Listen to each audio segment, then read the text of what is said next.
De la part de mes proches, j'ai eu tout ce que je pouvais souhaiter. Ils m'ont pas considérée comme diminuée, ils m'ont juste accompagnée.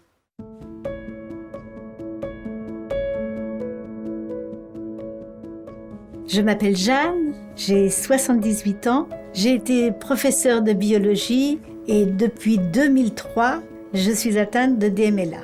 J'ai pris conscience que quelque chose n'allait pas lors d'un cours où je devais regarder dans le microscope avec mes élèves. Je voyais des taches que eux ne voyaient pas. Au début de ma maladie, je gardais ma petite fille et d'un seul coup, je ne l'ai plus vue. Je me suis aperçue qu'elle était tout à fait disloquée. Ça a été un grand choc parce que j'ai vu quelqu'un que je connaissais pas, quoi. J'ai eu très peur d'être non-voyante, mais pourtant on nous prévient qu'on ne sera jamais aveugle. C'est la première chose que les ophtalmos nous disent.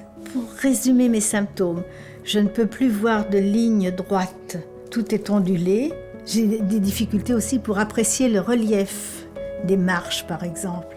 Ensuite, je vois plutôt flou et je ne reconnais pas les personnes. Les grosses difficultés que je peux rencontrer, c'est d'abord de ne plus pouvoir conduire et de ne plus pouvoir lire.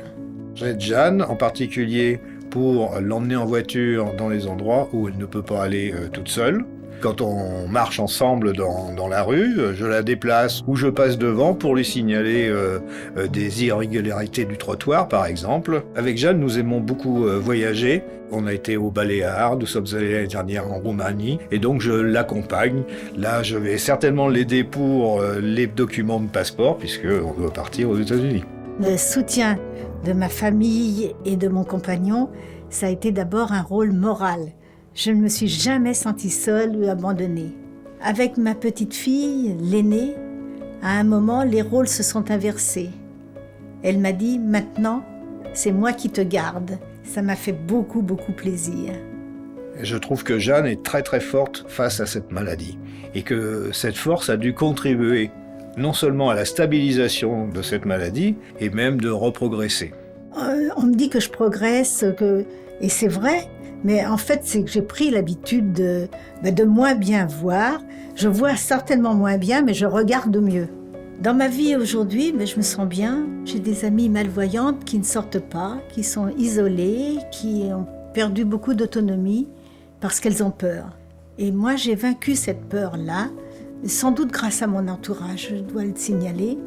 La maladie peut se stabiliser. Et ça, c'est important. On a quelques dixièmes de vue. Ce sont des dixièmes essentiels qui nous permettent de vivre normalement. Il faut vraiment pousser les gens à sortir, à partager.